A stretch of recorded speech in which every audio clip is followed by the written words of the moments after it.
4 straight weeks. The best of E-Short Course. The road to the first ever World Championship Series roars through here. Here he comes on the inside. They bump once more as they go back into the corner. Free wide for second. Cattywampus over the jump. What a battle for the top 4. One last chance. It's been all Keaton Swain. It is Josh Edmondson. Connor Berry has done it. This is the Virtual Off-Road Racing Series Pro 2 Championship.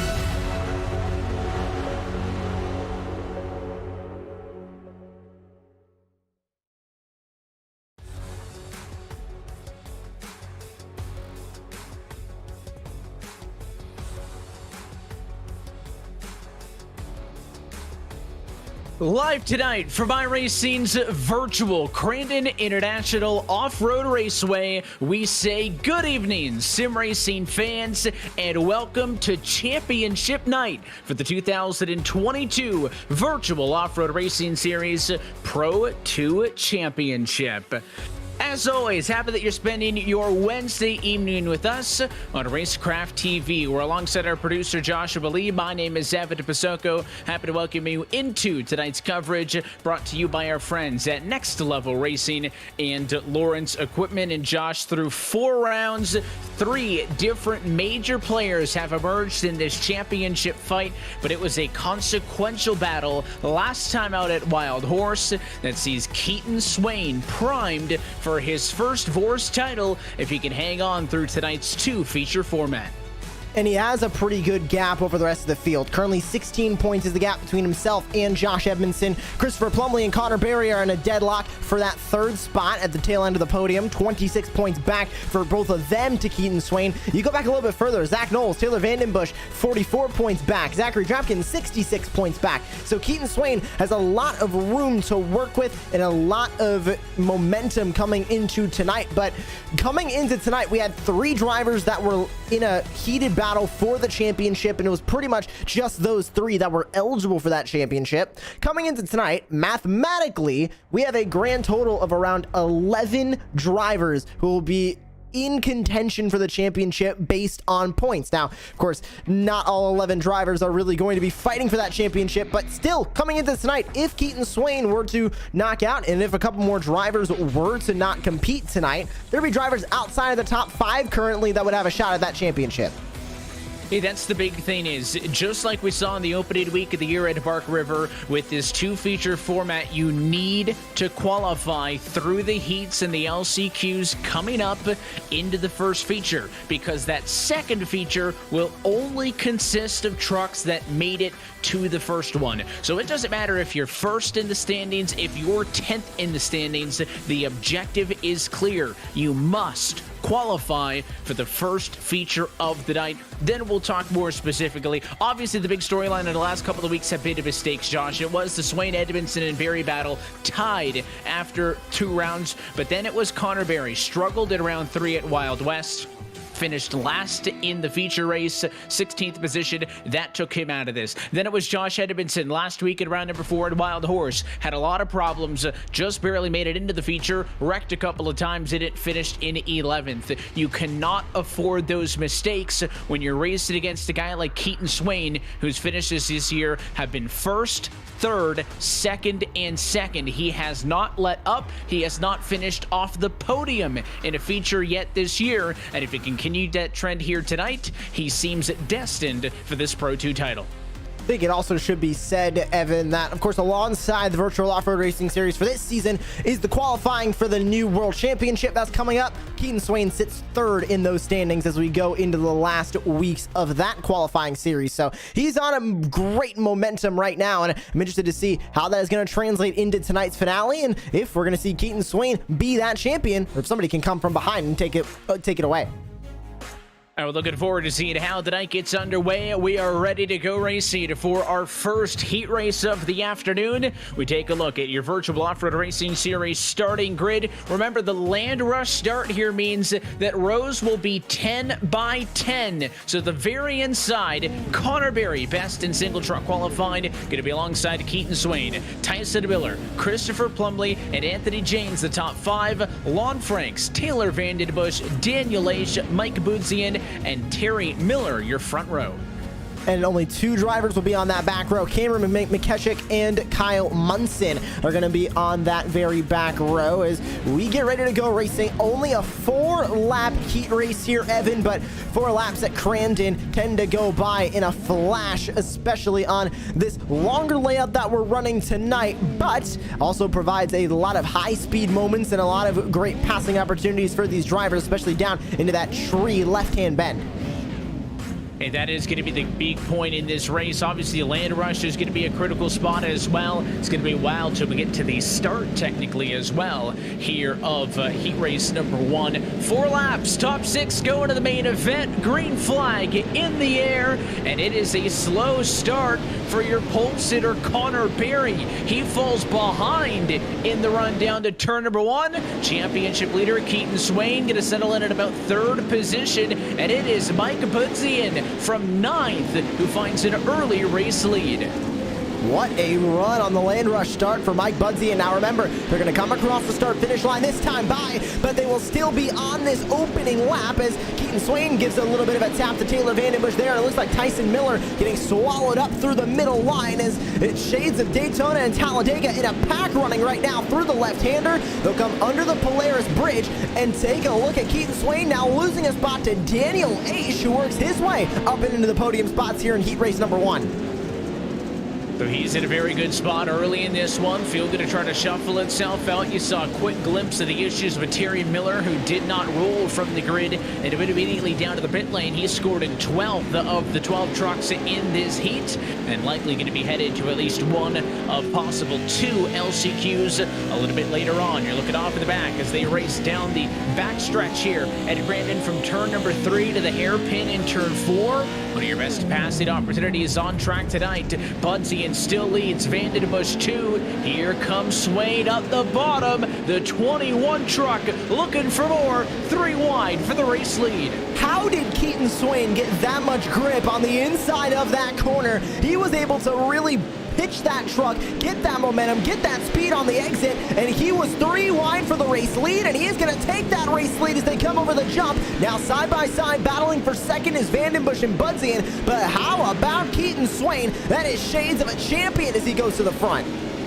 It is beautiful stuff, and Keaton Swain showing why he is the championship leader headed into tonight, and it is consistency like that. So he'll pull ahead of Taylor Vandenbush, who now sits 2nd on track.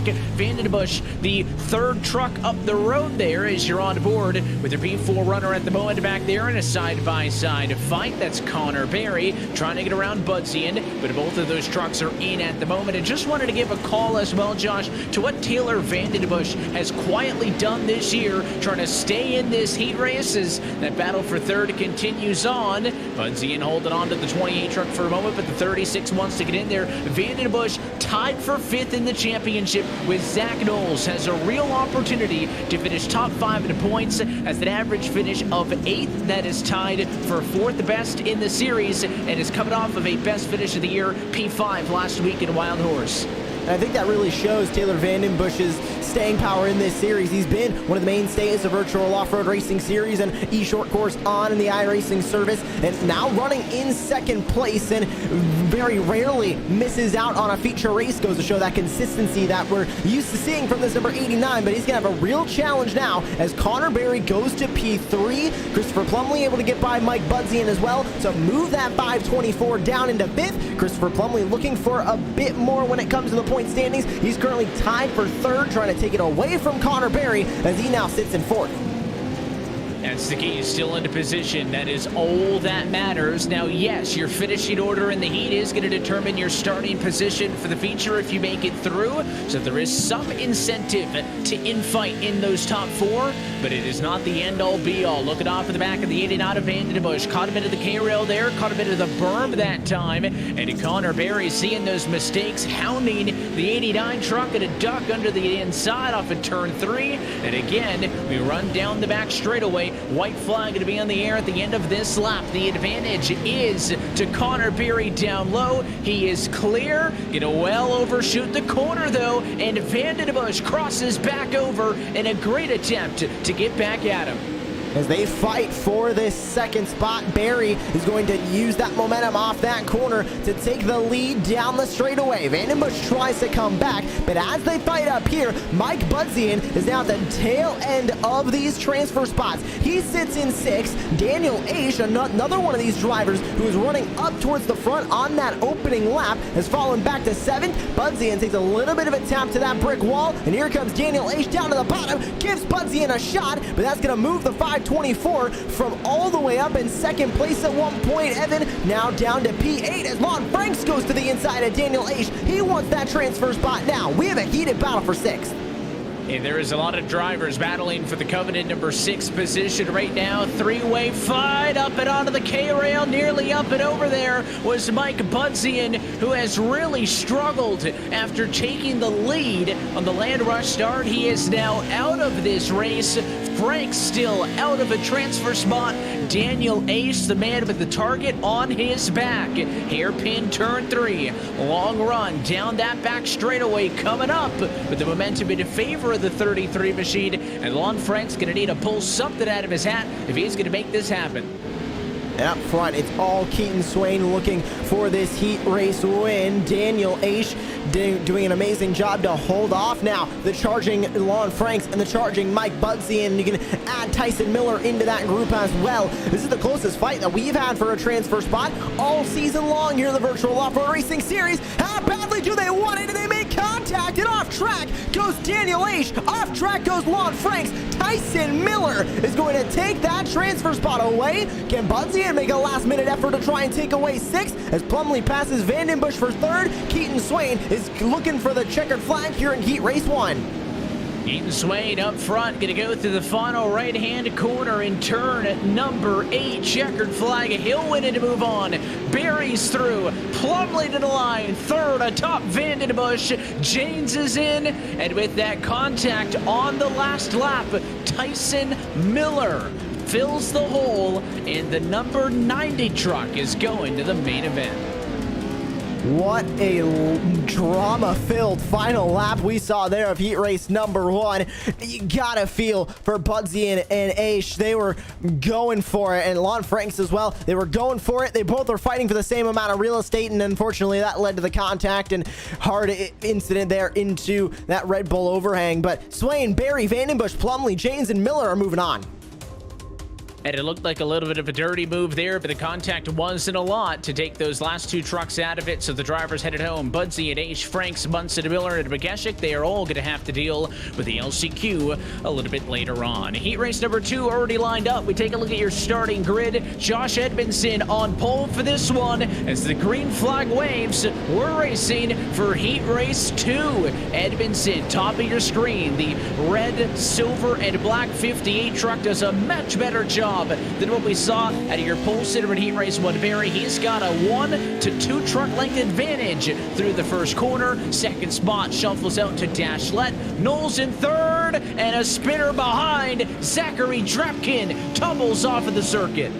Brett Johnson looks like he might have gotten a piece of that one as well, as Nicholas Dashlet able to take over 2nd place. What's Zach Knowles gonna do? He hits the back bumper of the 92 machine, trying to get him a little bit upset, but Zach Knowles gonna have to settle for 3rd currently. It's Cole Ashlock, Cody Redslap that'll round out the top 5. They're still battling a little bit further back as side by side, a little bit of door banging coming over the jump. It's gonna be Scott Kern and Lance Elkins. This is the battle for 8th on the racetrack as they both use each other up the road, but Josh Edmondson comfortably out in front now at the beginning of lap number 1.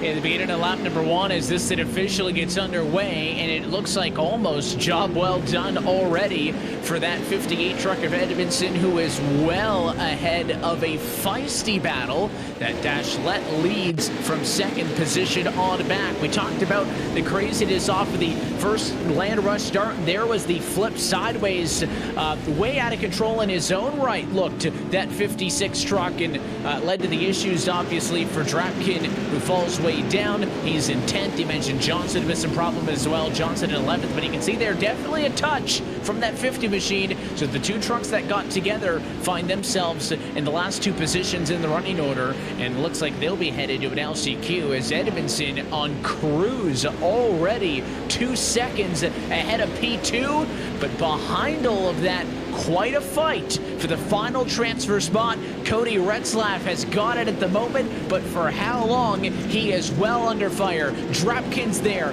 Elkin's there as well, so what a bounce back for that 56 truck, damage and all.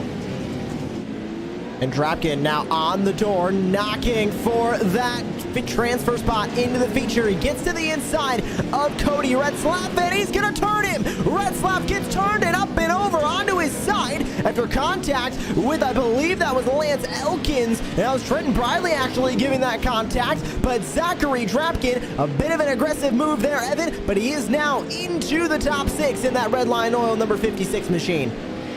Mission accomplished for him. He gets the spot, tries to run away, and again, what a bounce back for Drapkin. He did, I promise, fall all the way down to the number 10 position, but was able to find himself back up there, and a lot of that had to do with all of the contact we were seeing amongst the trucks in that battle. So does this settle things down? Because you got Cohen Adder in 5th, Drapkin in 6th, and then a bit of a gap back to this. This is how the move happened. Up the inside, squeezed against the K-rail, 1 touch, 2 touch, 3, and there up and over goes the challenger. And again, that's 2 times in 2 heat races, Josh. Big contact in the battle for the final transfer spot. And Evan, I think that one, just taking a look at that replay, especially with that onboard, it just looked like to me that they were both fighting for the same line down there on the inside. Of course, that inside line in the final corner at Crandon is always going to be the best, but I just think in that fight for that line, they both just got a little bit too close, and not really Drapkin's fault there. He was holding his line down to the inside, but of course, Cody Retzlaff did not want to give him an inch, and unfortunately, it reached a certain point where he had to be given that space, and Drapkin ended up making that contact. He did end up making contact in that battle for position, and again, it comes to blows at some point. Some of the drivers who feel like they may have been wrong going to have a good opportunity in either 1 or 2 LCQs a little bit later on. There's not a lot of laps here at Crandon International Raceway. Of course, that's because this racetrack clocks in as the biggest of the ones that we visit in this virtual off-road racing series Pro 2 Championship. 1.75 miles per lap, 8 turns around the big house, and a couple of battles still to keep an eye on. You're watching Ashlock and Knowles. This is the duo for 2nd and 3rd position. Again, trying to best their track spot, their track position, I should say, to start at the end of the feature race. There's also about a behind Adder and Drapkin fighting for 5 and 6, but again, they're a healthy gap over 7th on back with 1 lap to go this time by. You just got to keep them on the racetrack. Yeah, it's especially true for everybody up here at the front, but now Scott Kerr has a long way to go on this white flag lap if he wants to get into that transfer spot. You can see that Red Line Oil machine up the road of Zachary Drapkin, who is in a fight with Cohen Adder, it should be said, for that 5th spot, but Scott Kerr is only worried about that 6th spot, but unfortunately it looks like he's going to be just a little bit too far off the pace of Zachary Drapkin to be able to take it away. Kerr's going to be starting on that front row, of course, with 10 trucks going on that land rush start here at Crandon, but he's got to fight out of that LCQ. What a run for Josh Edmondson in that number 58 machine. He got out in front and he pulled away. I think if he wouldn't have had those mistakes that we saw from him last week at Wild Horse Pass, that we would be seeing him in a much closer battle with Keaton Swain, but especially after the run that Keaton Swain had in the first heat race and where they'll line up in the feature, which is where all the points are going to be coming from. Edmondson has a lot of ground still to make up on Keaton Swain. He's going to need Swain to make some mistakes in this race tonight. And I don't know, mistakes happen at Wild West for Connor Berry, mistakes happen at Wild Horse Pass for Josh Edmondson. Is it Keaton Swain's turn? We'll see. Mistake-free in Heat Race 2, though, goes Edmondson. He is looking for his second feature race win of the season, and he will do so in style, starting from the inside of the front row for that one. Ashlock comes home second, Knowles in third, Dashlet, Addard, and looks like a Dropkid with a late pass will put Addard back to P6. That is the order as they cross the finish line. That's going to mean that Scott Kerr, Greg Johnson, Trenton Briley, Lance Elkins, and the lone driver on the second page, Cody Retzlaff, who started in fifth when this one all began, are going to be moving on to the LCQ. They will have two of them with an opportunity to go to the feature. So we'll split them in groups of 5. We take a look at the starting grid for LCQ1. Mike Budzian will bring us to the green. To his left will stand Daniel Aish. Lon Franks in third, Kyle Munson into fourth, and Terry Miller P5 in this 5-truck dash, 4 laps. Only the top 2 going to go feature racing tonight. Very short burst of an LCQ here as we wait on Terry Miller to take his way to the grid, but relatively low stress LCQ, it should be said. Instead of 10 drivers fighting for just 4 spots here, we're going to have 5 drivers fighting for 2, which is going to be a little bit easier for Mike Budzian and Daniel Aish, who will be starting first and second place on this Land Rush start. They have a little bit less trucks to deal with as we get ready to go green, and there they go, green. Terry Miller tows it back to the pit lane once again, but it's another dynamite start for Mike Budzian, Evan. He's going to get out to a comfortable lead. He is so good no matter where he is. Same can't be said for Munson and Franks, who both really struggled getting out of the grass, through the humps, through the bumps, and back onto the racing surface. They really got rocked around a little bit and fall back into the number 3 and 4 spots. So this gives these drivers an opportunity to settle this one on pace. And the driver I think you need to look for is Lon Franks in third position. He out-qualified both Budzian and Aish. Did not get the results that he wanted, though. Struggled in heat race number 1. So he is, on paper, the fastest of those 3 trucks, right? And I say that's maybe more important in this LCQ than a little bit earlier, Josh, because when it's a 4-truck race, you have time to set your line, to pick and choose your moves, and to be a little bit more methodical about it than in some of the chaos we saw in those dozen-truck deep heats. So Lon Franks has got a real good opportunity here, and Daniel Aish needs to really get up on it because Franks is only about 2 truck lengths off. And this is the battle for the transfer out of this LCQ. Only 2 trucks are going to advance, and you can see Lon Franks down to the inside. He's going to get a bit of a run off of that corner, but it will not be anywhere close to enough. Daniel Aish pulling him down that straightaway and taking that second spot back. I'll tell you what, this is a perfect opportunity for Mike Budzian to really check out and try and pull a Josh Edmondson from heat number 2 and pull away at the front of this field. Back down to the inside goes Lon Franks, looking for that second spot. Washing up the track a bit was Daniel Aish, but it will not be enough to open that door for Lon Franks. The 14 machine gonna have to try again as they go to lap 2.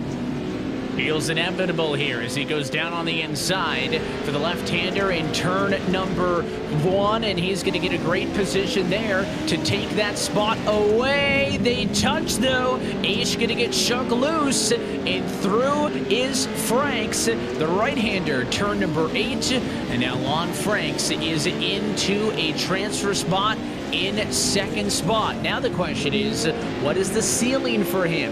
First, he needs enough pace to stay ahead of Aish in this battle. But secondary, if he can get up to Mike Budzian, past that 524, it might give Aish a little bit of hope, because Aish has got to pass one of these trucks or he's not competing in either of the feature races tonight.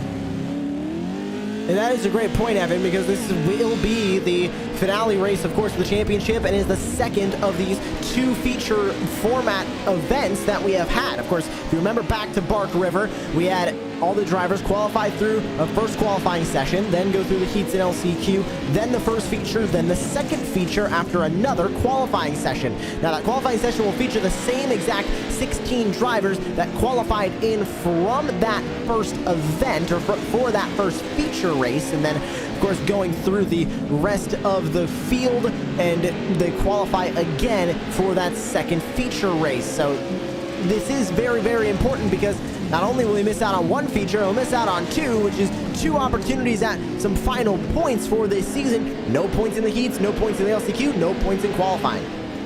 And it's not only bad enough, of course, missing the feature, but again, you're missing 2 of them with this 2-feature format.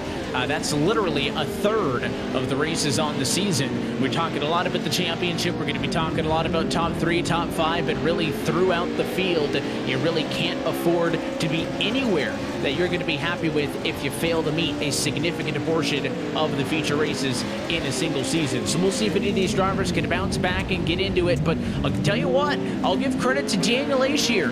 Franks is catching a Budzian, and he's hanging with both of them. Now, just as I say that, not a good corner there in the left-hand hairpin for turn number 4. He lost a lot of time, got a little bit overzealous, and over-rotated that truck. But what he needs is this to be an exciting battle up front. He needs them to fight. He needs them to slow each other down. And Franks looking to the inside, trying to challenge Budzian. Trying his best, but not exactly going to work out. I think exactly how he was looking for it too. And Budzian still pulling away just by a hair, and going on to this final lap. He's going to need a bit more defenses. Here comes Lon Franks to fight, but unfortunately Daniel Aish just losing a bit of momentum now. He's going to fall back from this battle, and looks like he'll be eliminated from this race. But Budzian has got a lot of work to do as we go to the white flag lap, and Lon Franks sees a target on that rear deck lid of the 524. He knows that it's go time. Right-hander, turn number 2, left-hander 3, and then again, this is that long run down to the heavy braking zone in turn 4. Better exit off the corner does go to Budzian, and you have to wonder, Frank's probably not going to risk this, right? I mean, do you throw it up to the inside, risk making contact, risk spinning out, especially when the threat of Daniel Aish is right there? I'm not sure if that is a risk worth taking. Back half of the racetrack now. Right-hand kink, turn number 5 as they head to the final set of corners. What is Lone Franks going to try and do? Budzian with a 2/10 gap as they go through the sweeping left-hander. It'll be a tight left-hander and a tight right-hander to finish this lap. And here comes Lone Franks within striking distance, down to the inside. Can he make the move work on Budzian for this LCQ number 1 win? It'll be close. Can he clear him? No, he won't. Side by side for a moment, and Budzian is going to clear him coming over the jump. Final look, right-hander, turn number 8, tries to point and shoot underneath, but it is not going to happen, and Mike Budzian will hang on and win LCQ number 1, and with a valiant charge, I told you to watch that truck speed, and at the 14 Lon Franks, he did in fact make the pass necessary. They are both headed to the feature. Unfortunately, that means that Daniel Aish, Kyle Munson, and Terry Miller going to be DNFs in the feature race tonight. They will not be scoring championship points. So that leaves us with 6 trucks remaining. We take a look at your LCQ number 2 starting grid, and on the very right hand side will be the 84 truck of Scott Kerr, with Greg Johnson to his left, Trenton Briley 3rd, Lance Elkins 4th, Cody Retzlaff 5th, and Cameron Bagashik in the number 6 spot as they look for the green. There's that green flag as they go down the land rush start, and Greg Johnson with the best jump all the way there on the outside line. He's going to have to go cut to the inside now to cover off those drivers, and that is exactly what is going to happen for Cameron McKeshik, who got the best jump out of everybody. Here comes Greg Johnson to try and fight back. He is trying to fight back and get back into position here, but as they slide through the barn turn, left-hander down at the far end of the racetrack in turn number 6, Then they'll go again to 7 and 8 complex before lap number 1 has officially even began. It is still Mageshik leading the way. Here comes a challenge down to the inside for the race lead as Greg Johnson wants to make some noise. Puts the 50 truck to the outside though. That's going to open up the bottom. Kerr takes a look. Retzlaff under him. It's a good fight for third, but as lap number 1 officially gets underway, it's Mageshik leading Johnson. Nobody to the pits, everybody taking the land rush start there.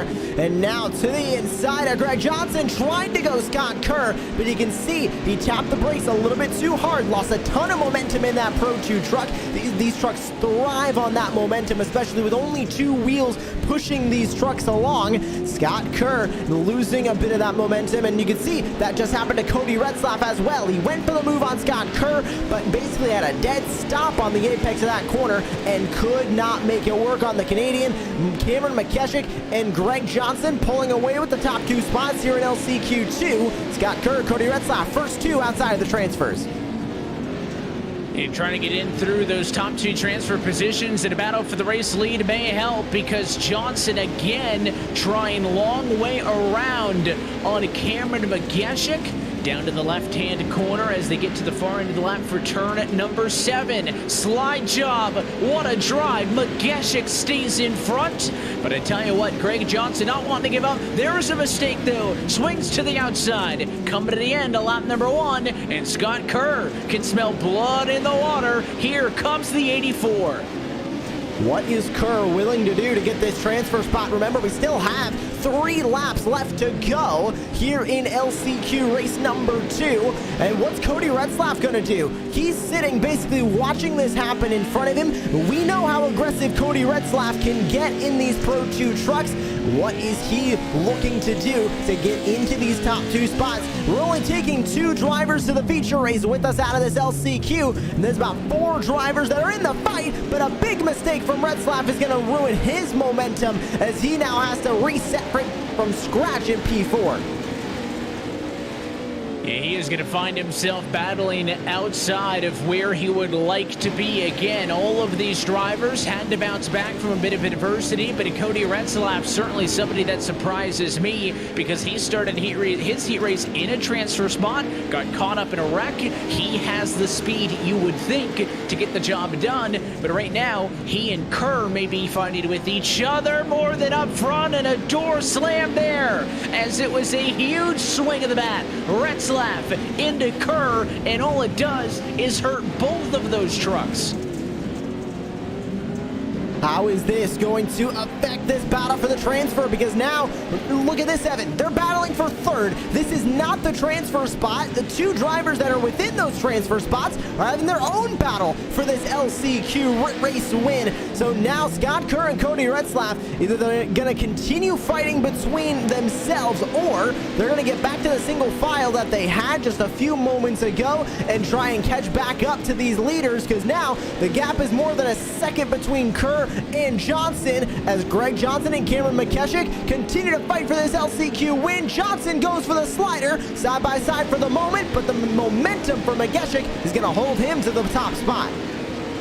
The momentum for Mageshik's going to allow him to play some defense, despite the fact that he has led both the laps that have been completed so far in LCQ2. That does not tell the story about the tenacity of Greg Johnson. And again, I still think Kerr's got speed to get there. I still think Retzlaff has got speed to get there, but they've been fighting with each other. Johnson into the left rear. It's going to really upset the 50 truck into the left hand, turn number 7. And again, he'll try to straighten it up, but he is starting to run out of time. Remember, the top 2 make it in, but you wouldn't know. Looking at the battle for this lead, white flag, 1 lap to go.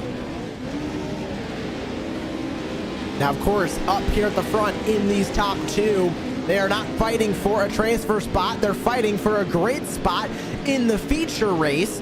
Scott Kerr is in this battle for the transfer spot, but he's more dealing with Cody Retzlaff behind him, that they're not in the battle for the transfer spot. They have to try and catch up to Greg Johnson in front of them, who currently holds that final transfer spot in second. They go for a dive. Retzlaff goes for a dive. So does Trenton Briley. And they all get caught up in their own mess in that left-hander. And that is going to gift a free transfer to Greg Johnson. Absolutely no pressure out back now for the 50.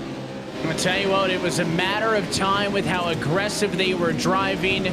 Kerr, the contact from behind, Briley, Retzlaff, they all got into each other. Off and into the weeds was that bright number 84 machine for Kerr, and they're going to fight for third position behind, but your race leaders do not care. Second to last corner for Cameron Mageshik, who's going to end up going from sixth to first in this one. From the outside of the land rush start, leads all 4 laps. Final corner, Mageshik is moving on to the feature race, and he's bringing Greg Johnson with him. And Retzlaff, Briley, they all were fighting with each other, and it'll end up with Retzlaff in third, Briley fourth, Kerr fifth, and Lance Elkins, who is disconnected from that entire battle, is going to end up in sixth. But Evan, we're just getting started tonight, and what a way to get the night started with Mageshik and Johnson moving on to the feature. They are moving on to tonight's feature race, and with that, we get set for the first of 2 main events of the afternoon. So we'll take an opportunity to step aside. When we come back, it is round 5 of the season. There are still 2 feature races left. We're going to crown the Pro 2 champion when we come back to Racecraft TV.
And back live from iRacing's virtual Crandon International Off-Road Raceway, let's take a look at your Racecraft TV starting grid for the first of 2 features tonight. Keaton Swain, your championship leader, going to be alongside second in the championship Josh Edmondson, and then third in the championship Connor Berry. 1, 2, and 3 in order for this first feature race. You've also got the likes of Ashlock, Vandenbush, inside of the top 5 as we say, let's go racing from Crandon. Good jump for Swain. Watch that blue and white truck on the left-hand side of your screen. He's got the whole shot for the right-hand bank, 6 wide behind. I don't know if that's going to work.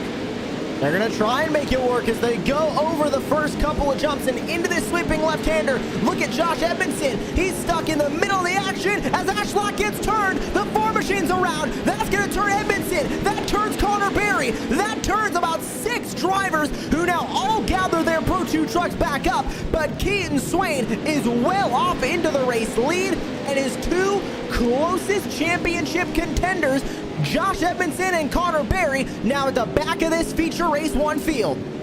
We talked earlier tonight about what we had seen over the course of the last 2 features. It was mistakes. Berry at round 3 at Wild West. Edmondson at round 4 at Wild Horse Pass. And here tonight again, they both have problems. They could not execute on the land rush start. And Keaton Swain, who was able to from pole position to the very right-hand side, got the whole shot, got ahead of the chaos. And you see on your running order, Connor Berry down at 9th. Josh Edmondson down at 15th, even though Keaton Swain came into tonight with some 16 points ahead of Edmondson, 26 ahead of Berry. This championship was not and is not, still not over. Keaton Swain is not guaranteed to walk away the champion, but after that major issue for his championship rivals, Josh, he's got one hand on the trophy. Now, if that points gap were to go north of 30 points going into this last feature race, well, it would be physically impossible for them to then mathematically win this championship. Now, going into this feature race and going into the next feature race for Keaton Swain specifically, even if he were to wreck out, as long as he starts that race, he cannot earn less than 20 points. That is the minimum amount of points that he will earn if he even just takes the green flag. So that means that with 50 points going to the winner, 20 points going to last place, that is 30 points that a driver can make up. So if that gap were to go over 30 points, which I believe where Edmondson currently runs, it would end up going over 30 points. Well, we can crown Keaton Swain a champion right there, but this is going to be a recovery drive now for Edmondson to keep his championship hopes alive as he gives a door slam to Cohen Adder in the 131, looking for P11. He's trying to pick out the pieces. One thing to keep in mind as well is with their big issues, they may have to fight for 3rd and 2nd in this championship still, Josh, coming into this evening. As I mentioned, Swain 1st, Edmondson 2nd, Berry 3rd. To be in the top 3 in the points means you have to have not had at least 1 top 3 finish in every feature race this season, right? We've seen that out of all of those 3. Well, how about Christopher Plumley in 2nd position right now? He came in tied with Connor Berry for 3rd in the title fight. Christopher Plumley has a 6th, a 4th, a 5th, and a 6th to his name, and right now in a good spot to get a season best and maybe jump all the way to P2 in the title fight, depending on how this ends. Of course, Edmondson currently holds that 2nd spot, but it's only 10 points separating Plumley and Edmondson, Evans, so there is a great opportunity now for Plumley to really pick up the pieces of what Edmondson just kind of broke here in feature race number 1, as he still sits in P11, and we'll continue to keep a watching eye on what exactly is going to happen with Edmondson. We've got a little bit of a battle developing for P9 as Cole Ashlock gives a little bit of a door bang to Greg Johnson, and look who's right in this mix. It's Josh Edmondson looking for 3 passes all at once. So go to the inside of the 50, there's 1, goes to the inside of the 4, there's 2, and go to the inside of the 92, there is 3 trucks that he just passed at one time. What a drive by Josh Edmondson. And the topic of conversation at the start of this season was this going to finally be the season for Edmondson? He's been a part of championship battles here with the Virtual Off-Road Racing Series for several years, but he is not on the list of champions. We saw Peterson do it in these Pro 2 trucks, both in 2020 and 21. Connor Berry won that inaugural Pro 4 title last year. Edmondson still still looking for his name on a big piece of hardware, and he is not trying to let that 11th place finish in the feature race last week put him down. He is back up into P8, doing everything he can to maximize points in this second to last feature of the season. Now 10 laps around this 1.75 mile Crandon International Off-Road Raceway, closing in on halfway where things will get interesting. Of course, that halfway competition caution still in effect. We're about 2 laps away from that. It'll be at the end of lap 5 going on to lap 6, which of course will bunch that field back up and give Edmondson an even better chance at passing a couple of trucks. But that 58 now has to deal with Taylor Vandenbush, and we mentioned Taylor Vandenbush in the heat race number 1 tonight, Evan. If I were to use any words to describe Taylor Vandenbush, easy to pass would not be one of them. I think it's going to be a bit of a heated battle between the 89 and the 58 here for that 7th spot. Even though Edmondson's fighting for that championship, we know none of these drivers want to give way. And nobody wants to give way. Everybody wants to stay in contention and stay in this battle. And every single feature race, we have seen some drivers take advantage of the midway caution, take advantage of that increased proximity to the trucks around them, and other drivers, well, not so much. Keaton Swain, your race leader, just took lap number 5 of this race, so when he crosses the start-finish line the next time by, that will be the indication to slow the field down to caution speed. But we continue to watch the battles throughout the field. Swain, Plumley, Drapkin, Janes, and Knowles, the drivers inside of your top 5. Barry 6th. You're watching Vandenbush. Somebody else who I called out earlier had a good opportunity to fight against Knowles in the battle for 5th in the title fight. 2 spots down on Knowles as they run 5th and 7th respectively. And there goes the move for Edmondson on Vandenbush, and he gives a little bit of a shot to the 89, but that is how that pass is going to be completed. A beautiful move for the 58 of Josh Edmondson to go to P7, and he'll officially keep that spot away from Vandenbush here, but the 89's not done. Crossover move now to the inside. It'll turn to the outside, however, through this left-hander, and there goes the 58 off and away to P7. And now with 2.6 seconds separating himself and the next driver up the road, that's Connor Berry. This competition caution here, Evan, is going to serve as a gift for the 58 of Edmondson, as he is going to get right to the back bumper of all the drivers now in front of him. As Swain comes across the line, that caution flag will fly. And Connor Berry, not normally somebody sweating coming to the midway race break, but in this instance he is, as the field is under caution flag conditions.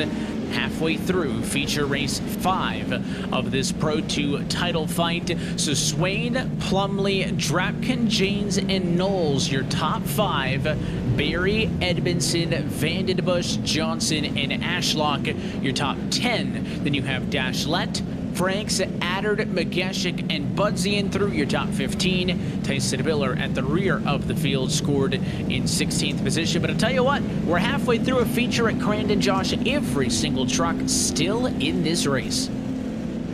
And that is something to be said. The Big House is known for at least taking a handful of trucks with it in that land rush start. But everybody from Swain down to Tyson Miller, even though Tyson Miller did make a trip down into the pit lane at one point, he is still at the tail end of this field and on the lead lap. So that is something to be said about these drivers here in the Virtual Off-Road Racing Series. We'll see if that carries in to the second feature race of the night. Of course, we still have one more feature race to go after this one here for round number 6. This is round 5 for the points championship. Round 6 will be coming up immediately after the conclusion of this one, so stay tuned. We still have another 10-lap feature race to go through tonight, and it'll be the exact same thing. We'll have another halfway caution at the end of lap number 5, and can Keaton Swain win 2 in a row tonight? He wasn't able to do it at Bark River by just a couple of tenths of a second. Can he be the only driver in series history to win both features in a 2-feature race format? And could he be the first driver to win 2 consecutive races in the season? We haven't seen that yet either. Green flag now back in the air as Keaton Swain restarts this race, coming to the end of lap number 6. Here comes the fight for second, though. Zachary Drapkin under Plumley. They get together, though. Drapkin's entry gets sloppy, and look at that 28 truck up the bottom. Connor Berry nearly on the podium now as he races Janes with Edmondson for 5th.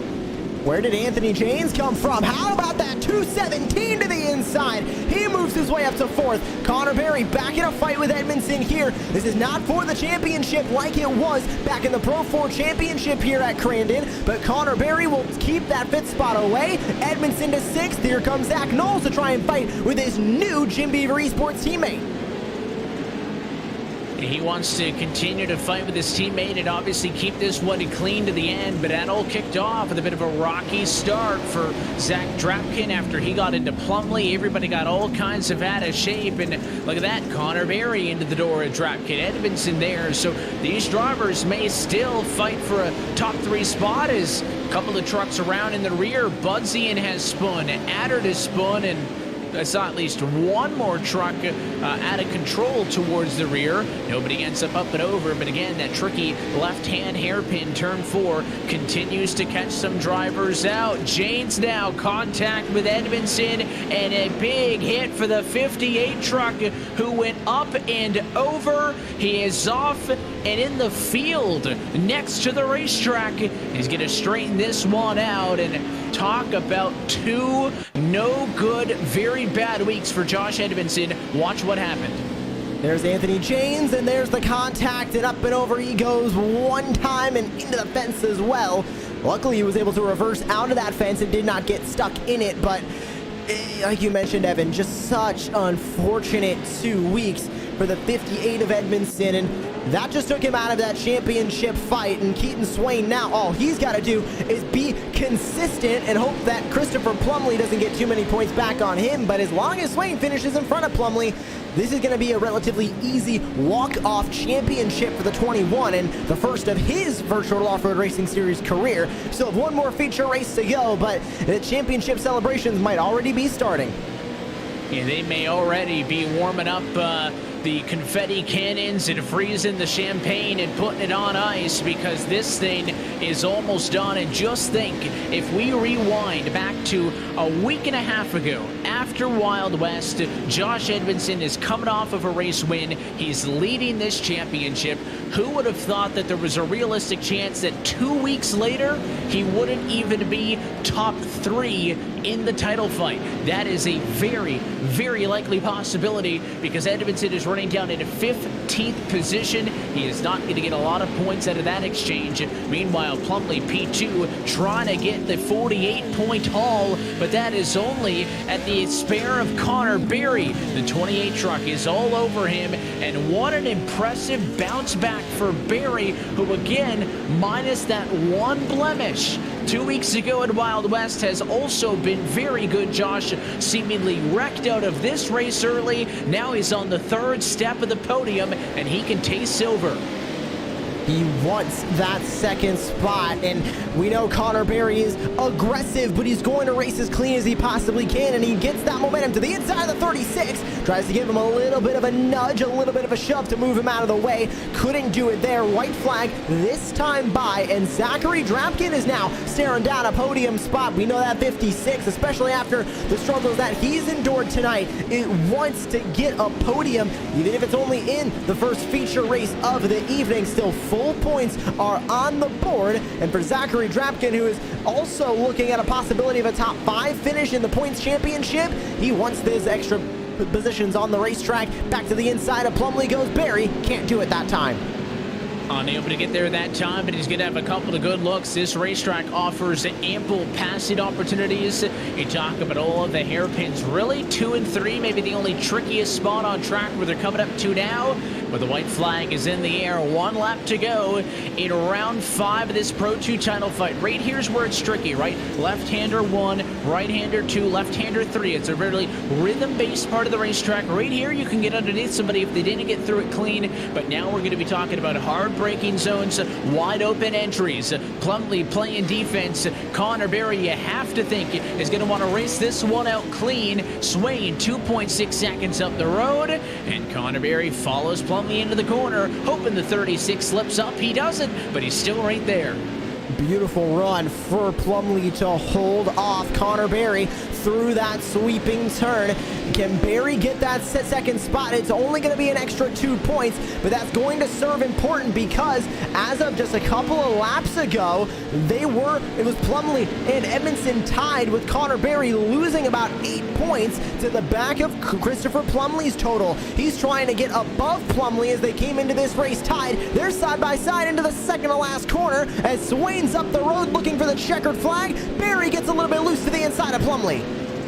Gets a little bit loose on the inside, unable to make a move that time. Up front, though, Keaton Swain, without a care in the world, gonna take home the checkered flag. It's his second win of the season, and an exclamation in the battle for the championship. What happened behind for second? All kinds of contact, and Plumlee cannot get to the finish. That is huge in the battle for the championship. Berry gets second, but what happened to Plumlee, Josh, who was in a real shot for P2 in the points right here? Maybe a small touch, but I think a lot of that's on him. Got stuck on that K-rail, and just like that, second in the championship may have slipped away.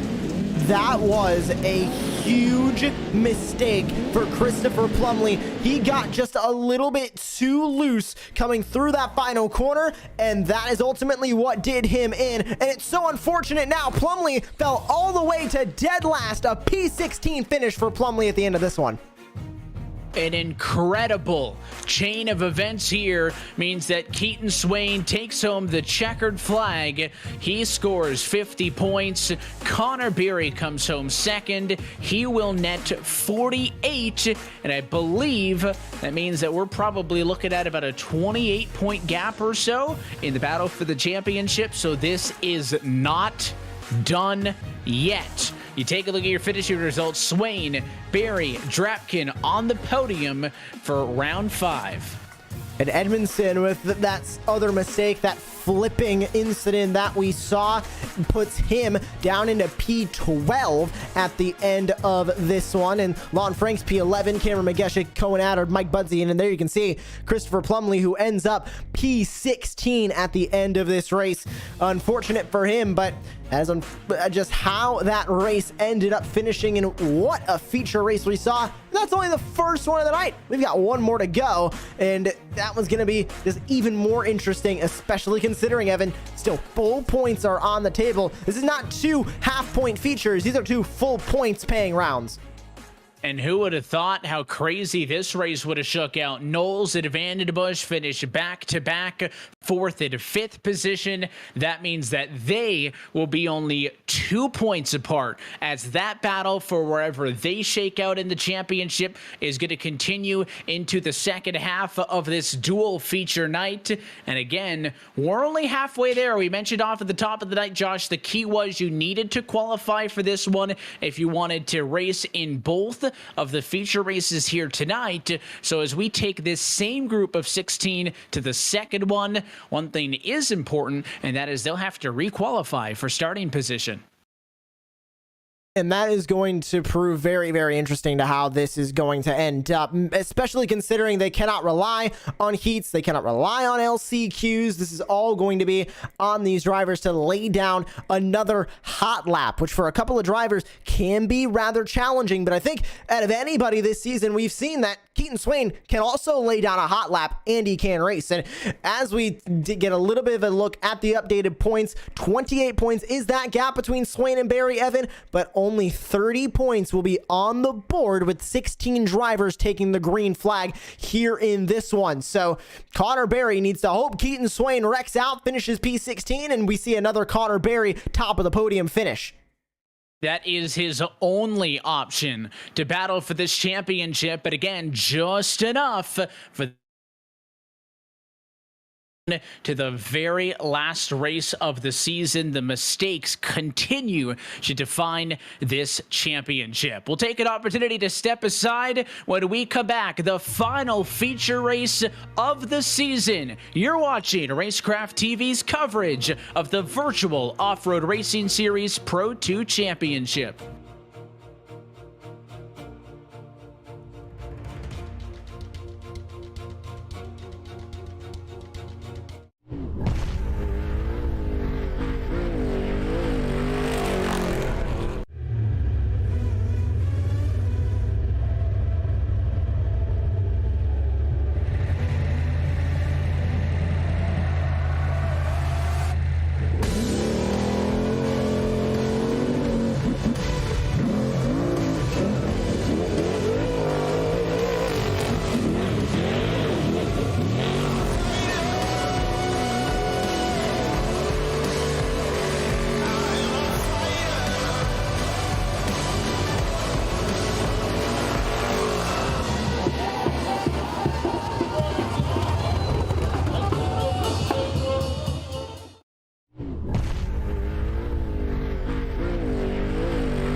And back live from iRacing's virtual Crandon International Off-Road Raceway, where we welcome you back inside Racecraft TV's coverage of the virtual off-road racing series Pro 2 Championship, brought to you by Next Level Racing and Lawrence Equipment.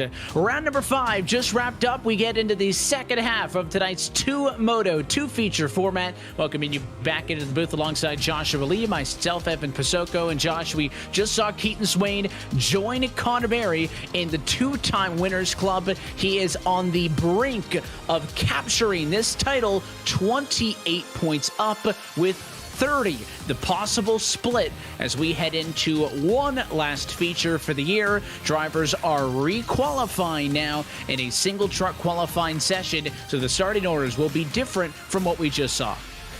And where they currently stand in this qualifying session is rather interesting. Of course, Keaton Swain at the top, Josh Edmondson, Connor Berry behind, Zachary Drapkin, Zach Knowles 4th and 5th to currently round out that field. But as we look live into the qualifying now, Keaton Swain on another flying lap. He is about a 10.25 faster than Josh Edmondson, who currently sits in 2nd. Connor Berry, who sits in 3rd, is not going to be enough for him to beat Keaton Swain. And it's not going to be enough for him just to finish 1 or 2 spots above Swain. Berry basically needs to win the race. Swain needs to finish last, and that is the only scenario we can talk about that will see Connor Berry be the champion tonight. Keaton Swain is the favorite coming into round number 6 here of the points championship, and unfortunately Connor Berry just kind of has to do what he knows how to do, and that is win and pray that Keaton Swain ends up with struggles.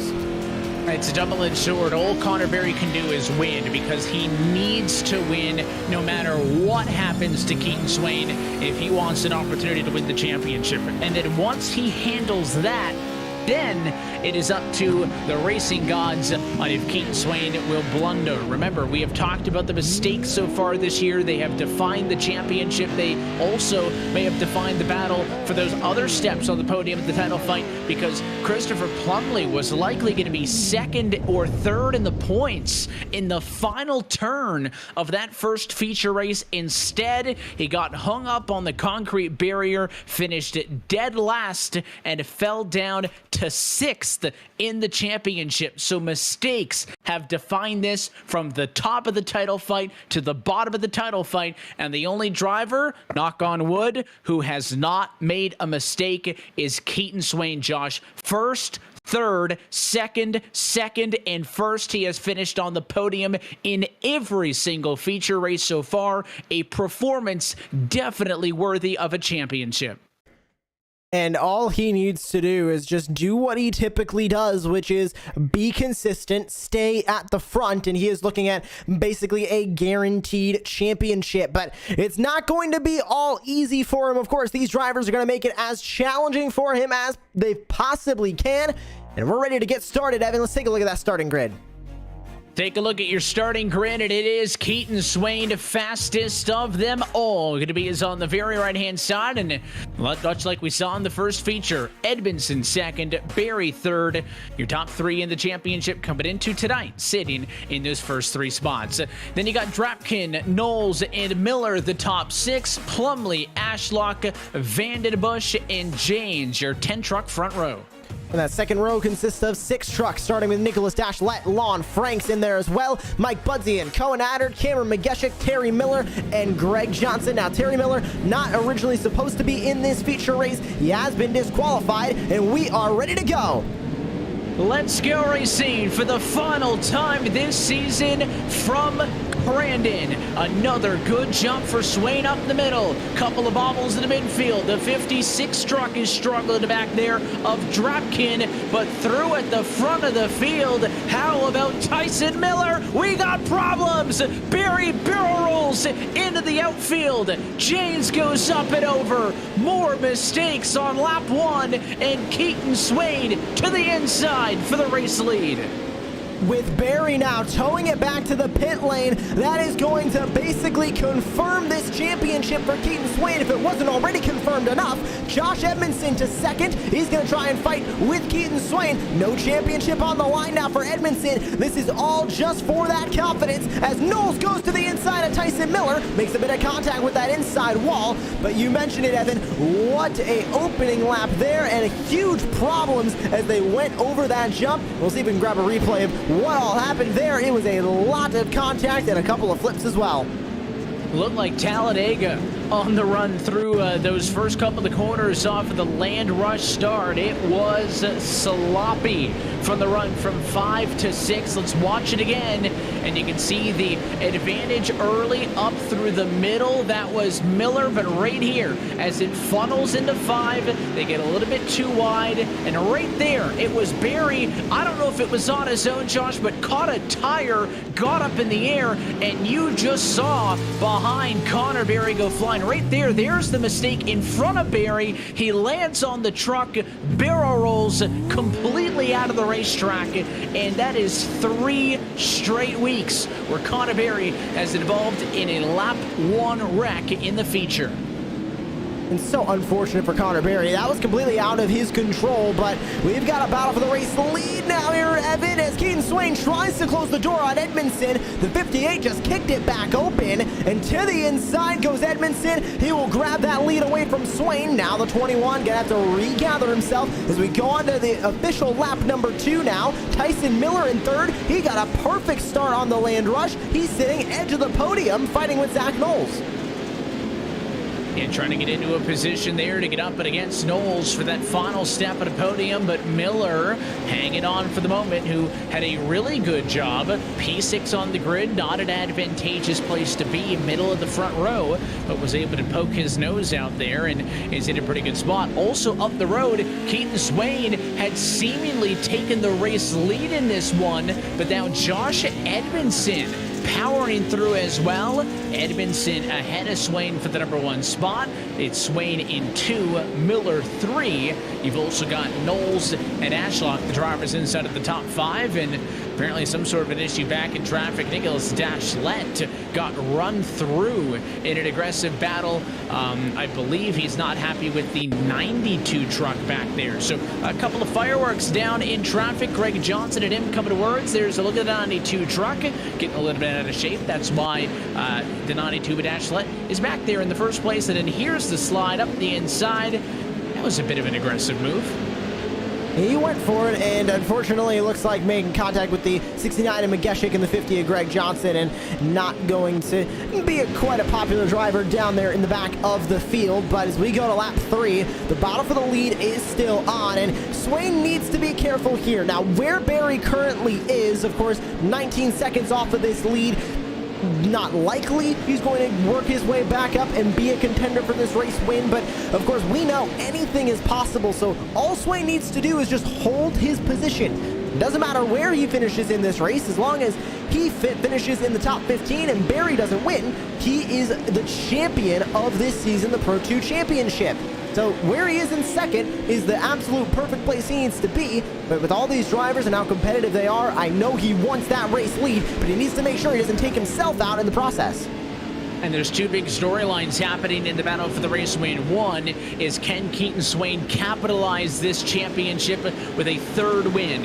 He would be the only driver to get 3 wins on the year. Of course, he could also be the first driver to win 2 consecutive features of the season. The other half of this conversation is, again, what could have been for Josh Edmondson. Had finished no worse than P2 through the opening 3 rounds, but has finished 11th and 12th in his last 2 features. Josh, still with an opportunity for Edmondson to get a 2nd win of the year. That would give 2 wins apiece to all 3 members of the Big 3, so that even though the points may not end up as close as they could have, a statement could be made by Edmondson here going into the future that if it was not for some bad luck, he would have been there. Edmondson, I'm sure, would love to get a 2nd win after the bad luck he has had as of late.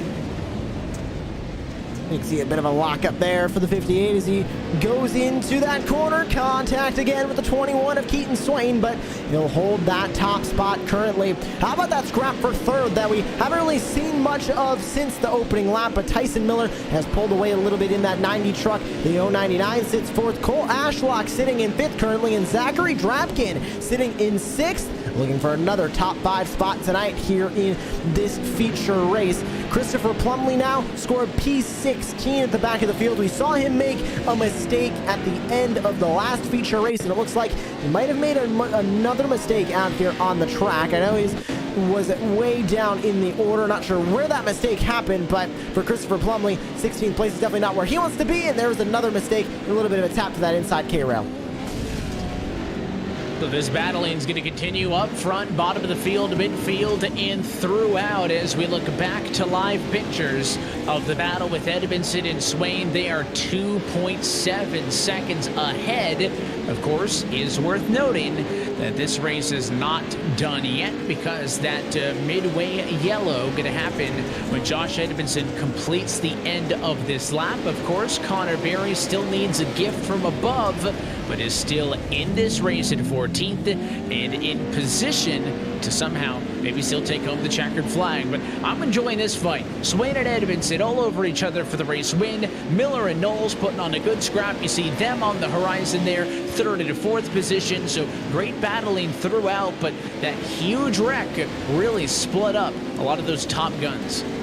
Remember, at the end of this lap, Evan, we're going to have that competition caution, which is going to bunch this field right back up. So that's going to give a lot of great opportunities for these drivers to just kind of close that gap almost immediately and be on the back bumper of that driver in front. Now, that can lead to a lot more battles, but I think especially the driver who wants it right now is Tyson Miller. He has a very, very fast race truck, and if he gets a little bit closer to these leaders, he could be out of contention for this race win, but there goes that competition yellow. It is in effect now, and Keaton Swain in second is going to most likely take this opportunity to try and make a pass again on Edmondson when he has a little bit less room to do it.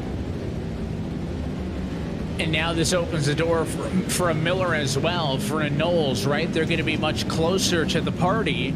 Could they be a third person in, right? Third man in on the fight? Could that create just enough chaos for what was a pretty cordial battle between Edmondson and Swain to deteriorate a little bit and allow this one to really get wild? Everybody wants to end this season on a high note. Again, surprisingly enough, despite how many flips, Josh, we had lap one, all 16 trucks survive to the midway point of the feature. So we're in the exact same spot we were last time. I gotta remind you, Evan, on this restart that we had in feature race one, immediately after we set this, it was Edmondson going into the fence and we had a couple more trucks get bunched up. So I guess we'll hope that that's not gonna be the same outcome here in the second feature. There's only one way to find out.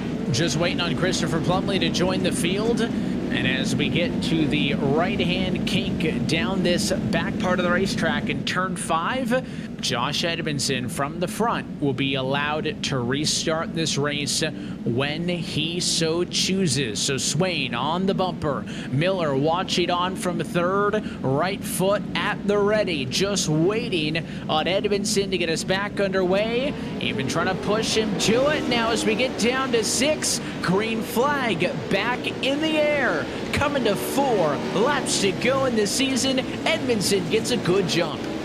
That's the jump that he needed to hold that race lead. Swain in second. It's Miller, Knowles, Ashlock back from there. How about Connor Berry trying to make some moves work towards the back? He's trying to go from back to the front. He's in 12th now as they're 3 wide. Ashlock up the middle of Drapkin. Knowles goes to 4th. Tyson Miller in 3rd. He's going to look for that second spot on Keaton Swain. We've seen just how aggressive that 90 truck can get. How aggressive is he willing to get for another spot on the podium?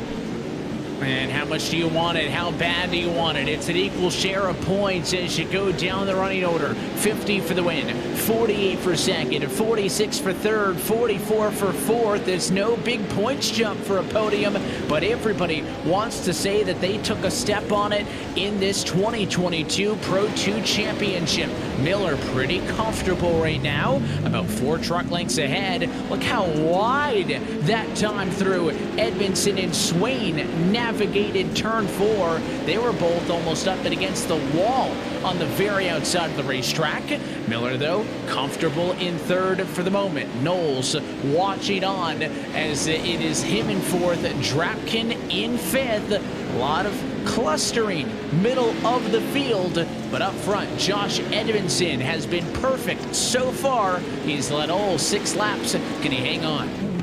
And he's still got Keaton Swain to deal with. This 21 has not gone away. Edmondson is able to hold him off, but it's this typical Pro 2 battle where we have 2 drivers who are very, very quick, running almost identical lap times out on the track. And I say that because the best lap from Keaton Swain, 1:19.672.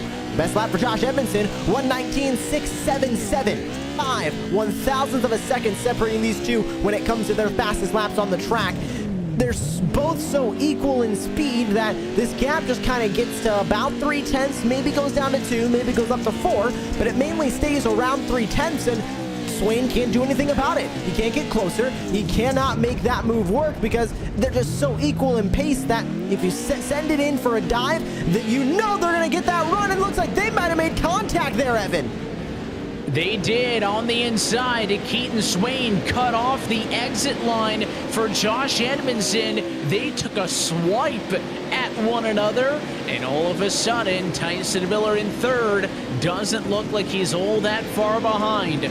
Knowles' hopes at the podium may be slipping away because Drapkin has caught the 099 in the battle for fourth, but it didn't really benefit Swain much. It didn't hurt Edmondson much. The gap between these top 2 still about equal distant as they go through left-hand corner, turn number 7, and this time by, they will see 2 laps to go from Crandon. Time running out for Tyson Miller to try and get just a little bit further up on that podium, and this would be his first podium in his career in the Virtual Off-Road Racing Series for that number 90. You mentioned Zach Knowles and Zachary Drapkin in a heated battle. Well, that is exactly how this is going for P4, but Knowles doing that typical good Zach Knowles defense of holding him off. Edmondson, speaking of defense, still holding off your current sitting champion of Keaton Swain, where Connor Berry currently runs in P10. It will not be enough, and Keaton Swain just needs to hold on and take that checkered flag, and he will be the champion. Just trying to put an exclamation point on this season, but Josh Edmondson also with his own aspirations, looking for a little bit of redemption, looking at the fight behind your leaders. This is what Zach Knowles is dealing with. He has got his hands full. Look at Zachary Drapkin on the inside, puts him in the wall. What a drive as Drapkin forces his way through. Drapkin now in the number 5 position. Here's the crossover now, back underneath. Drapkin fighting back, and I'll tell you what, a physical move from Zach Knowles, but he giving it right back to him there was Drapkin, who somehow ends up fourth at the white flag.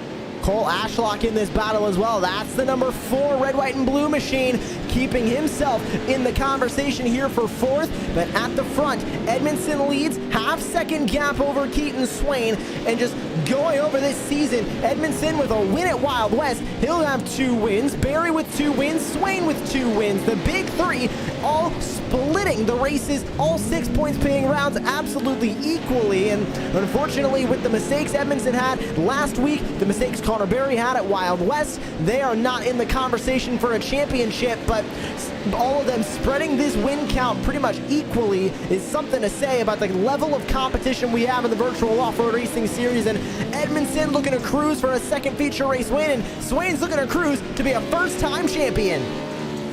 He has been in so many of these pressure-packed situations way back at the start of the year. Keaton Swain opened the championship with a race win to state his arrival, to challenge the big names of Josh Edmondson and Connor Berry. And as Edmondson looks to even up the score in the win column through the last corner, going for the race win, it is Keaton Swain behind. He'll take the checkered flag as the 2022 Virtual Off-Road Racing Series Pro 2 champion. Keaton Swain went from third at the end of the Pro 4 championship and the kind of third fiddle when it came to that three-way tie of a championship, and goes to the top of the mountain and gets that championship here in Pro 2s. What a job for him, and as Edmondson evens up the scoring, 2 wins apiece amongst the big three, Keaton Swain closes this title as the only driver to score a podium in all 6 features. We take a look at your full race results for round number 6, presented by Next Level Racing and Lawrence Equipment. Josh Edmondson gets the race win ahead of Keaton Swain and Tyson Miller, who all come home on the podium. Zachary Drapkin and Zach Knowles, your top 5, with Cole Ashlock, Mike Budzian, Lon Franks, Christopher Plumley, and Taylor Vandenbush, the top 10. And back from there, rounding out the top 16, Nicholas Dashlet with Greg Johnson, Connor Berry, Anthony James, Cohen Adder, Cameron McGeshik, and Terry Miller. That will round out the... Terry Miller disqualified. He was not meant to be in this feature, so Cameron McGeshik will round out that full field. But, Evan, let's not waste any time. Let's get talking with your champion now, Keaton Swain, and he's standing by with you. We are indeed stood by with the driver of the number 21 truck. Keaton Swain is your 2022 Pro 2 champion in the Virtual Off-Road Racing Series. Keaton, congratulations on your title. We'll look back on the season as a whole in a moment, though. First, tell us about tonight. A race win and a P2, just about perfect in your defense of this title, and you lock it up. Yeah, it was definitely a good night for us. Able to win the first one and had a good battle there with Josh for the second one. Thought I had him a couple of times, but we just got crossed up. But congrats to him on that win, and I'm not sure who was second and third in the points there at the end, but whoever it was, congrats to them. But to come away with the championship is some good momentum for us going into this World Championship Series. There's no stranger that you're used to funding with the likes of Josh Edmondson, Connor Berry for titles here in the Virtual Off-Road Racing Series and then elsewhere, right? We get through 2 rounds of the championship. You guys are tied on points. It looks like it's going to come down to the big 3 again, but then people started to slip up, right? We saw major mistakes out of your championship counterparts, and as this season ends, you were the only driver in the series to podium in all 6 feature races. What do you attribute that consistency to? I don't know.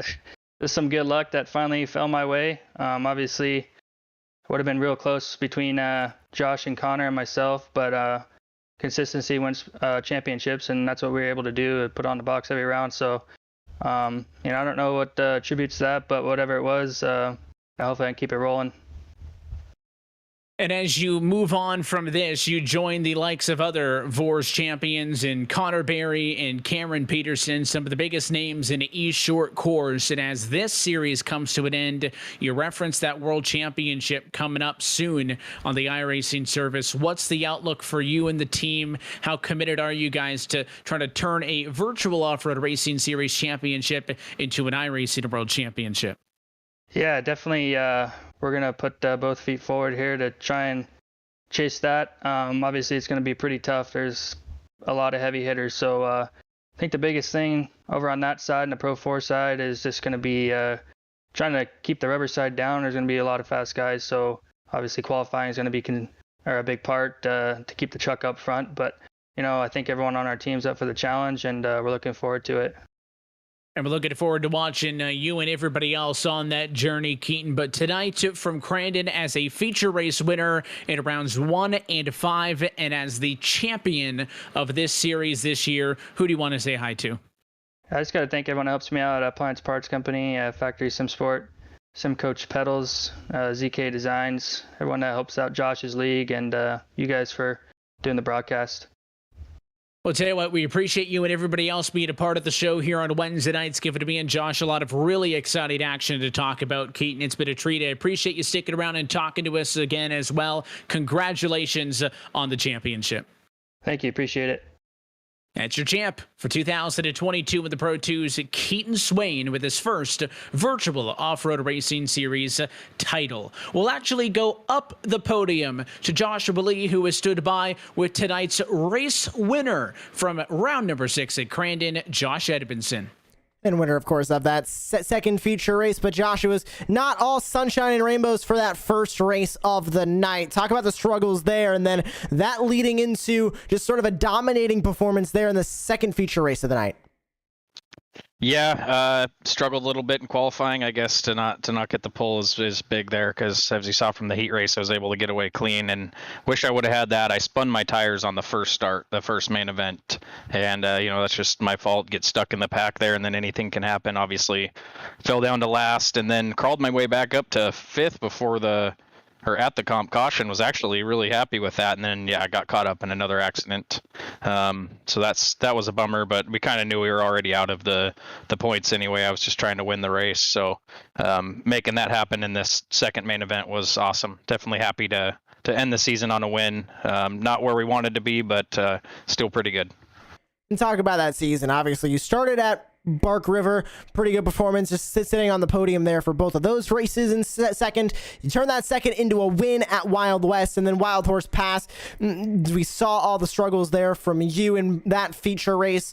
Do you think without the Wild Horse Pass struggles that it would have been a bit of a closer battle between you and Keaton? But second place definitely is still nothing to scoff at the end of the day. Yeah, definitely. Wild Horse really hurt. I had the points lead going in and felt like I could have won that race. Was trying to make a move for the lead and ended up, finishing in the back. So that was definitely a bummer. So coming into this weekend, all Keaton had to do was stay up front, which he's such a good driver, and a lot of respect for him out there. He definitely earned this title. He's super clean and smooth with everybody around him, so he was able to stay out of trouble. He was just better at us than that, so yeah, he definitely earned that one. Congrats to him. And I know so many people make it possible. Of course, you're also the admin and basically the runner of the virtual off-road racing series, bringing in new sponsors this season as well. And I know you and Jim Beaver Esports are gearing up for the World Championship, so who do you have to thank for not only just your race tonight, but also this entire season? Yeah, definitely have to shout out Next Level Racing, for coming on board as a sponsor, and Lawrence Equipment for doing the series. And it's not just me. I got a lot of help in here. Trevor Teal helps, admin. Chris Leone helps. We got a bunch of guys that pitch in here. It's actually a really cool community we have of racers that really enjoy being competitive and being clean at the same time. And then, like you said, definitely the team that Jim Beaver Esports, everybody there, Next Level Racing again, General Tire, Rigid, Vision Wheels, and Dirtfish. Well, thank you very much for joining us once again, Josh. Congratulations on your second feature race win here of the night and a solid second place finish in the points. Thank you. Well, we continue, Evan, with another podium finisher, not up close to the top of the point standings, but his first ever podium finish, third place for Tyson Miller in race 2. Yeah, talk about a good way to end this one. Tyson Miller closes the season on the third step of the podium. Tyson, congratulations on such a good result in this one. Kind of just talk us through your night, right? This interesting dual feature format where you got to qualify through the heats to get into the first one, and then you re-qualify for the second one. Just tell us about that journey up to third. Well, it's been a long road to get here. I tell you what, a lot of league races and a lot of bad things happening, and finally I finish on the box. It feels good, but I knew I had a fast truck. It was just a matter of sorting out my mistakes. I had fairly decent starts in the first race. I had one hell of a launch in that second race. Man. Then I just tried to get out of Keaton's way, a teammate fighting for a championship there, and I ended up giving up a little bit too many spots in the gravel pit and just hung on. I knew I had a fast truck and just try and mitigate the mistakes and keep focused.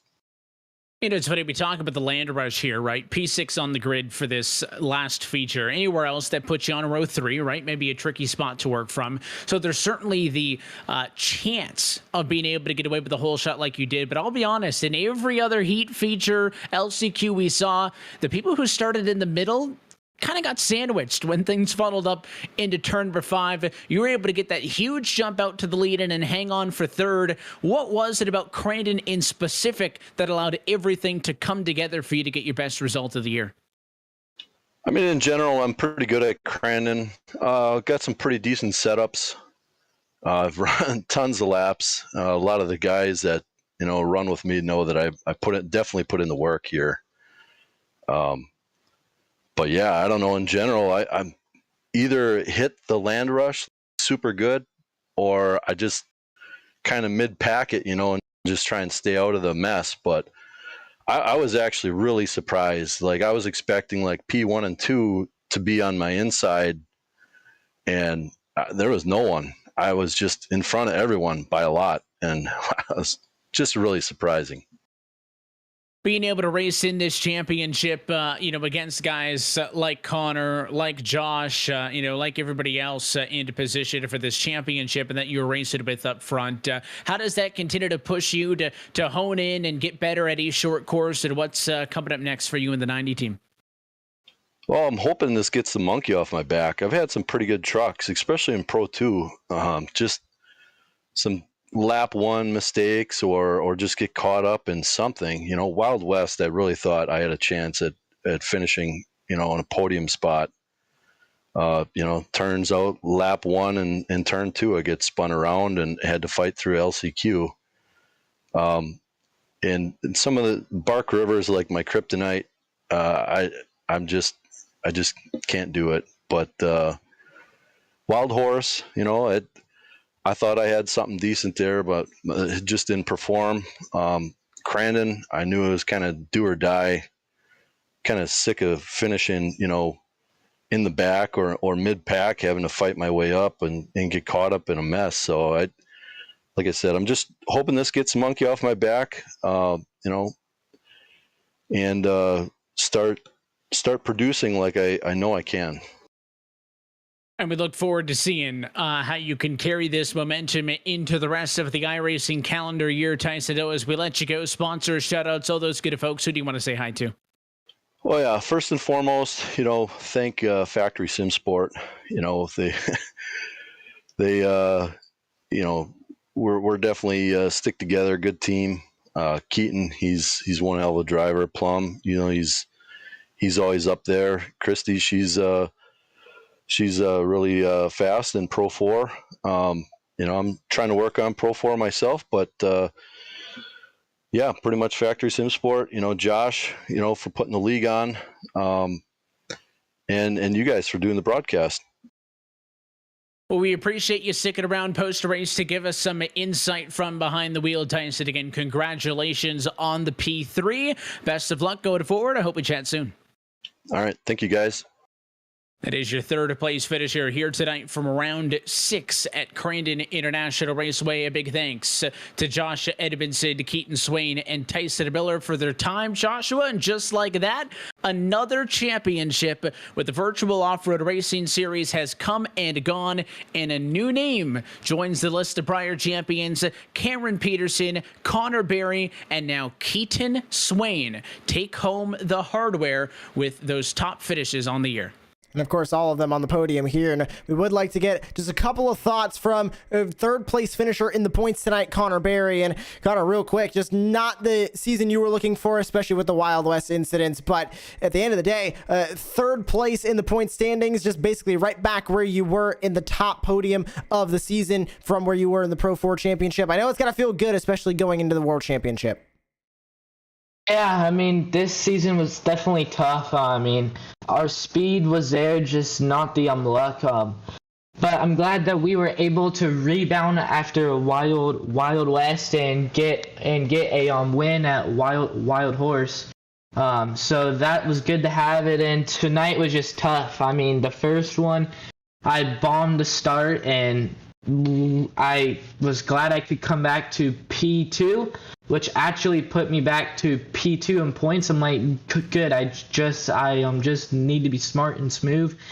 And then more troubles hit, and the first turn in the second race, I was kind of in the air. So I was definitely a little nervous on how all these points were going to be, but I'm glad I was able to come back with a P3 with all that going on. We look forward to seeing what you'll do in the World Championship and, of course, the next season of the Virtual Off-Road Racing Series. Connor, congratulations on your podium finish when it comes to the points. Third place for you, 240 points on the season. And we'll see you next time when we get going again in the Virtual Off-Road Racing Series. Thanks, guys. Good to hear from Connor Berry. And real quick, Evan, you'll stand by with Zachary Drapkin, and podium finish in race number 1. And Zachary Drapkin always quick and showed it tonight. It was a good result for Zachary Drapkin here this afternoon, and Zachary, congratulations on taking home a good finish in both of our feature races here this afternoon, right? You get a 4th place finish as we close the season at around 6. Of course, you finished up on the podium for the first time through. So what is it so much about Crandon that you're digging? I think it's my favorite track. I've always felt comfortable there, and I think that I can go into that last corner right before the finish line and just ride the wall, be on it every single time. I think it hit my marks, and I just feel comfortable. I think it's just if any track I feel at home with, it's Crandon. But I just felt comfortable. I think over time, just running laps with all the guys here and just getting comfortable every lap is just the way I do. It's my track. I always feel comfortable. I can't say comfortable again, or else we're gonna have some problems. Well, I'll tell you what, we saw a lot of guys pick up as the season went on, right? Some bad luck early, kind of learn the trucks, learn the competitors, and improve as the year went on. And that's the story for you, right? I mean, the good finish here tonight, I think, puts you, when it's all said and done, 7th in the championship, right around some guys that were up there in the mix all year long, right? Just a couple points shy of Vandenbush, Plumley, who had been kind of top 8, top 7 cars throughout the year. What do you attribute that improvement throughout the season to? Was it just bad luck early, or did you pick up some things? I definitely picked up some things early after watching how the guys' trucks handled to the corners after Bark River, and just learning Arizona, Reno, Crandon, watching how their trucks go to the corner. I was able to fine tune my driving style and able to get my truck really to hit the corners how I wanted them to, kind of like my Pro 4 a little bit actually, where I feel really comfortable. But after watching Josh, Keaton, Connor, all the guys that are really the fastest, learning the track and just seeing how they take the corners, I feel was my biggest upside to the whole season. It was a real learning curve because I've never really truly gone this much into the Pro 2 seasons as this year after Bark. After Bark River, I knew it was time to change it up. It's practice every other day, every day if I can, and just go for it. It was time to put in the work. And clearly it comes to fruition again, back-to-back here at Crandon, a P3, a P4. To end this Pro 2 championship on a high note, Zachary, we'll let you get out of here. Before we do, though, who do you want to say hi and thanks to? I got to thank all my sponsors: Redline Oil, Winter Motorsports, Signature Propellers, Competitive Edge Performance, McMullen Industries, McMullen Transaxle, Weddle, Skydive Elsinore, and all my sponsors that back us. You guys that stream, I love watching it. Can't wait to watch the doubleheader. Josh for putting on the series. Cam Peterson for taking all the awesome pictures afterwards. Fitz, you're awesome.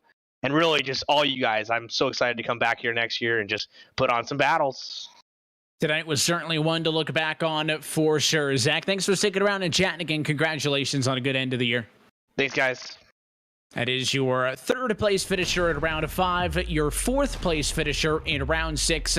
Great end to the season for Zachary Drapkin. If we take a look at the unofficial points to close out the season, Keaton Swain taking home the Pro 2 championship. And in the end, despite all the chaos and the mistakes, Joshua Lee, Josh Edmondson, and Connor Berry still stick it on the podium.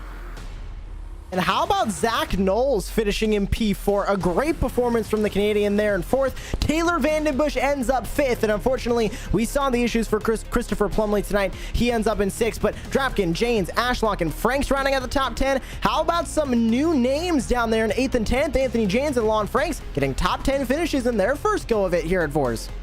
And we were watching the battle between Knowles and Vandenbush into tonight. The issues for Plumlee put him from 4th down to 6th. And you want to talk about somebody who was hot at the end of the year, Zach Knowles, his last 4 races of the season, a 4th, 4th, and a 5th.